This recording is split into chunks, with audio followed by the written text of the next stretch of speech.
Russia on Monday has tested one new hypersonic missile system, which is called Zircon.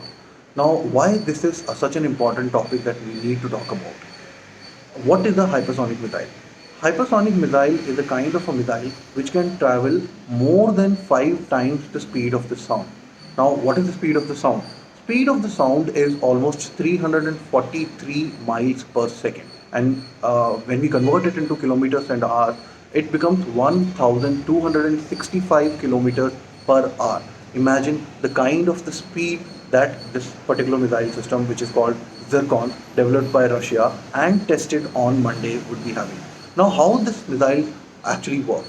This missile systems, or all the missile systems, specifically the sonic, hypersonic, and supersonic missile systems, are a kind of missile systems that travel at a very very high speed, almost 5 times or almost 10 times the speed of the sound. These missile systems or the projectiles that are launched in hypersonic system or mode travel with a huge kinetic energy, and when they impact the target, imagine what will happen to the target. That is the kind of power a supersonic missile system or a hypersonic missile system is having. Now, what is the supersonic missile system? A supersonic missile system is a kind of a missile system which travels at more than the speed of the sound, but less than 5 times the speed of the sound. That is called a supersonic missile system. And what is the hypersonic missile system? Hypersonic missile system is a kind of a missile system which travels more than 5 times the speed of the sound. That is the kind of energy, and that is the kind of the speed with which it will be traveling and hitting its target. So this is what Russia has developed and tested on Monday. Now, how does it change the entire dynamic? Remember, Russia may not be as powerful as it was when it was called a USSR, but it is still a military superpower. It is not an economic superpower, it is a military superpower. The missile and defense technology that Russia developed is world class, and sometimes there is actually no comparison or nothing which is equal or you can say that nothing in the same class as what the Russians develop, and maybe that could be the primary reason that India always relies on Russia for its defense procurement. Now, this zircon missile technology, how does it pose a challenge to countries like China, its neighboring country, and it's one of its most important adversaries in the current world, USA. Now, Russia wants to re-attain the position of being a superpower. But what the challenges it has to face is it changes in terms of money. It doesn't have much of money to divert its money into research and development of these kind of technology. So that is one of the challenges that Russia is facing. But this kind of a challenge is not there with countries like China, with countries like USA, because they are you can call them as economic superpowers along with defense technology. They are superpowers in defense technology. They are superpowers when it comes to economics also.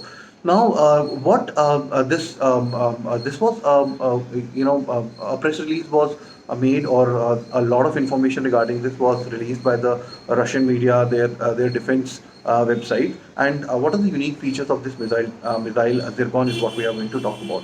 See, in the current scenario, USA, China, including India, they have been working on these kind of super speed missiles, which are categorized as hypersonic or which are categorized as supersonic. Now, I'll bring one topic that has happened, or one event that has happened a few weeks or few months ago, and everybody was confused and everybody was like, they were actually scared. I would mention that people were scared about it. Now, what had happened is in Bangalore a few months ago, there was a loud sound which was equivalent to a bomb blast. I would say it was not a bomb blast, nothing to worry. It was actually sonic boom.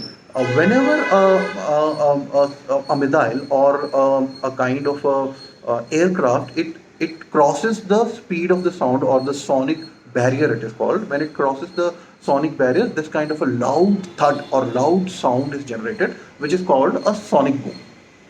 Now, this kind of a loud noise had happened because an aircraft a jet aircraft which was supposed to, which are usually given the guidelines of crossing that sonic barrier only when they are out of the residential area. But this particular plane or this particular jet, it by mistake or maybe because of some testing, a lot of things happen which are a lot of secretive with defense establishment. So they could have done, and this plane crossed the sonic barrier, and that's why that huge sound created. Now imagine this was something that was trying to travel at the speed of the sound, or it was trying to cross the speed of the sound in the residential area, and that kind of sound was created. So imagine the kind of energy and the kind of sound or the kind of thud that will be created when you are testing or you are actually developing any projectile which is going to be hypersonic or which is going to be a supersonic system. Now, what are the different kinds of classifications in which these kinds of projectiles that cross the sound barrier are categorized? There is a term called MACH. So MACH is a unit equivalent to the speed of the sound. And what is the speed of the sound? The speed of the sound is 343 meters per second. Any projectile that is traveling at the speed of the sound, that is 343 meters per second, it is called Mach or Mach 1. Whenever you exceed that, it then categorized as, say for example, MACH Mach 2.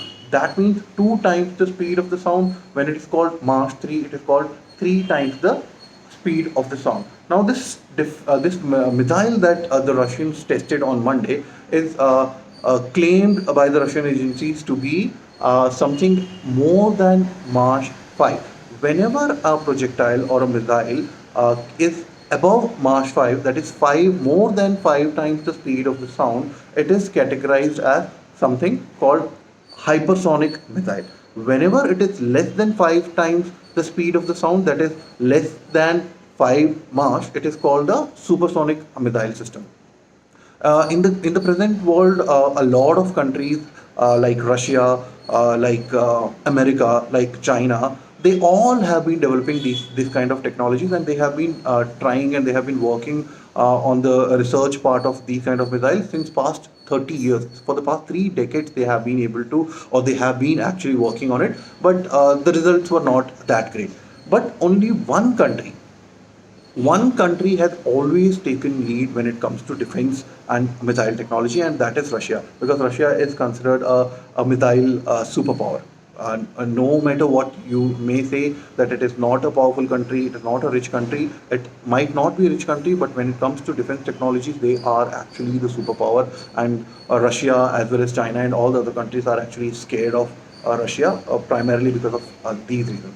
Now, we have spoken about China, we have spoken about Russia, we have spoken about USA, but there is another very important country, one of the most respected country in the world that has also been working on these technologies, and that is India. We also have been working on these supersonic missile projectiles for a very long time, or maybe as long as the Russians and Americans have been working, and we haven't had great success, but we had uh, been not been a complete failure also. We have been able to achieve some certain kind of Mach 2, Mach 3, and primarily supersonic technologies. We have been able to test it, and we have been able to successfully achieve those kind of barriers. But when it comes to achieving hypersonic missile technology, there is something that not just us, but the entire world is struggling, and primarily USA is struggling. Now, what makes these kind of missile systems very special is these kind of missiles, they will be traveling at such a huge with such a huge kinetic energy. Imagine the kind of speed that they will be having when they cross 5 Mach. By the time your defense missile system that USA has developed, that Russia itself has developed, and even India has developed, the reaction time reduces a lot, and your defense missile systems will be rendered useless.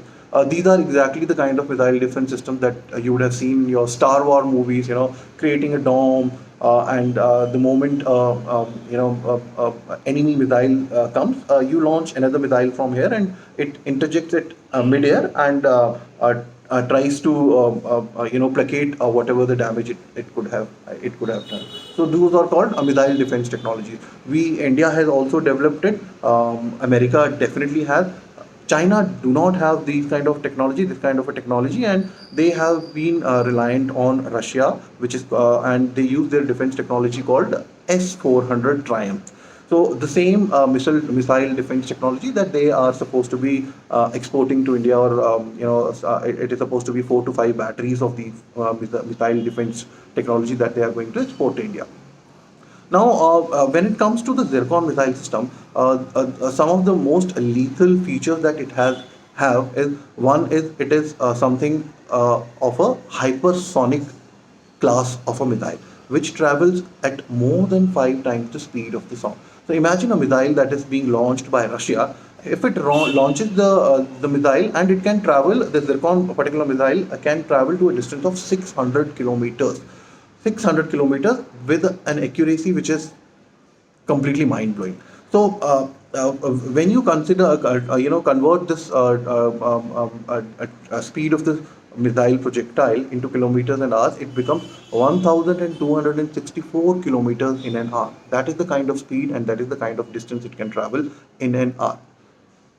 In an hour. So by the time it reaches 600 kilometers, or I would rephrase it and put it as, it merely takes 7 seconds for this particular Zircon missile to accurately target its target, and it will completely destroy it with the kind of force and with the kind of kinetic energy it will be bringing to it. Now, why this is something that kind of not good for the world, or something that we should be scared of it. See, these countries like Russia, they have they are not an economic superpower. Their people, or the peasants, as they call their citizens, as they are in a not in a in a very good situation. They are not really rich. Their human development index, or their happiness quotient is not as great as it should be, because there is no money for the Russian government to be able to invest into their human resources, or in their infrastructure, or in a lot of social activities that is supposed to be carried out by the government. They are not able to do it because they are diverting a lot of their funds into developing these kind of missile technologies that are lethal. Now, what it does, it actually sends a scary signal to countries which are immediately its adversaries, say for example USA, and it sends scary signals to countries, especially countries like India, which are trying to be independent and not dependent on countries like USA, not dependent on countries like Russia, and that is the reason we were for the past 7 decades we were aligned with a movement called a non-aligned movement. We tried as much as possible not to be either with the USA or not to be with the China. Now, for a developing country like India, when these kind of technologies, or these kind of missile systems are called offensive missile systems, because they are primarily used to attack you. So when you try to or you create a kind of a technology which is lethal and which is trying to attack you, or completely destroy you, you are supposed to now defend yourself. How do you defend yourself? You will be creating another effective missile defense system which will be able to nullify the effect of, or try to destroy this incoming projectile as soon as possible, or before it enters the our defense areas, or our land areas. That is the basic technology, and for that, for a country like India, where we have so much of priority, so many other priorities, like putting the money into medical facilities, or education of the people, or providing food, nutritious food to the kids. A lot of this money gets diverted to defense, which is actually unjustified, or which is very wrong for the people, or the citizens of that particular country. So this is something, and it actually virtually, or really starts a what do you call arms race. And arms race is something that has never been good for the global world. So this is now giving a scare to the Americans as well as the Chinese, that one of the countries which is adversary to America has developed this kind of a technology which could be lethal. Now they will have to divert a lot of their resources also to develop a kind of a technology which will be able to counter it. Now, how easy it is going to be or how difficult it is going to be, you can imagine from the fact that these kind of technologies, all these countries have been trying to develop for the past 3 decades. For the past 30 years, all these advanced countries, so-called advanced countries, have been trying to work on it, but they haven't had much of a success. So now at this juncture, when there is so much of a war rhetoric going on here in the between countries like India, China, between countries like USA and China, and USA and USSR. Remember that Russia might not be actively involved in whatever is happening right now, but it is one of the most important players in the world order right now. It is a multipolar world.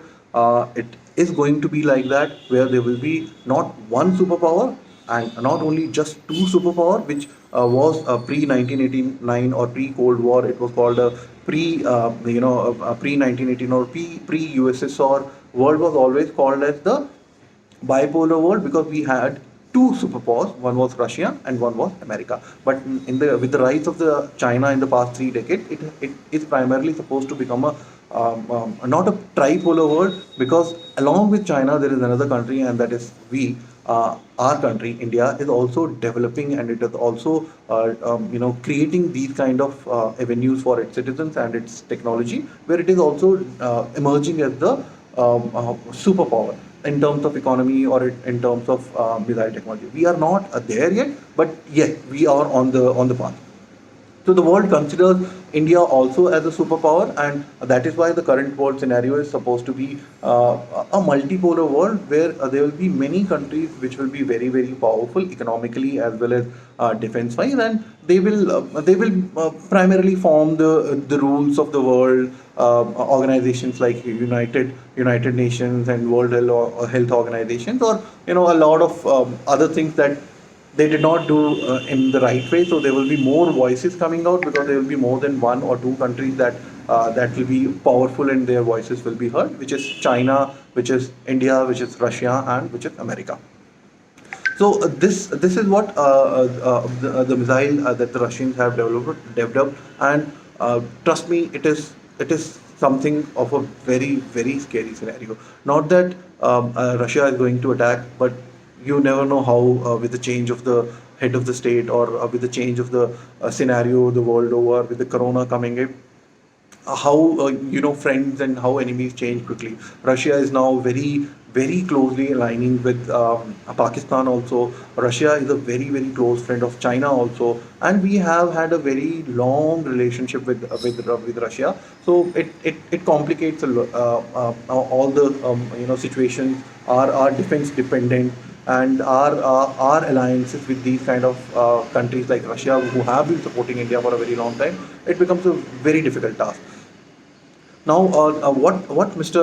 The President of Russia, Mr. Putin, has claimed on Monday in this press release is this Zircon missile has been a huge success, and it is a hypersonic missile. Now, along with this supersonic missile that they have tested a defense missile system also to counter it. So imagine, it is like having the cake and getting to eat it too. They have developed this amazing missile which is hypersonic and travels at such a great speed, and they have developed the counter to it also, which can actually stop this missile. How amazing is it? And imagine and try to give it a thought that how powerful this country is. So now, when it comes to India, how are we going to be affected? Is, I think India has been trying to, or our current Prime Minister has been talking about Atmanirbhar Bharat, or which is called self-dependence, and we have been talking about it, and we have been trying to work on it. But I think the time has come that we have to expedite all the testings and all these kind of new technologies that are emerging in terms of defense, in the defense area. We should keenly work on this, and we should allocate a substantial amount of resources to these kind of technologies. The only positioning is that we are not positioning ourselves as an offensive country. We are trying to posture ourselves as a country which is a defensive country, and maybe that is how our war doctrine, which is called the cold start is also something based on that also. And when we declared or we tested our nuclear weapons also, Mr. Late Atal Bihari Vajpayee also came out and very openly declared that we are going to be a no first use country. We will never use our weapons, or especially the nuclear weapons, as the first line of attack. We will never do. But once somebody attacks us, we will definitely explore all our options, whether we have to use our nuclear technology or not. But no first use. That means we will never be using this kind of a weapon as a country to defend ourselves. The first one to use it. So. Please stay logged in, stay tuned, and we'll be bringing you a lot more defense related amazing information and news frequently.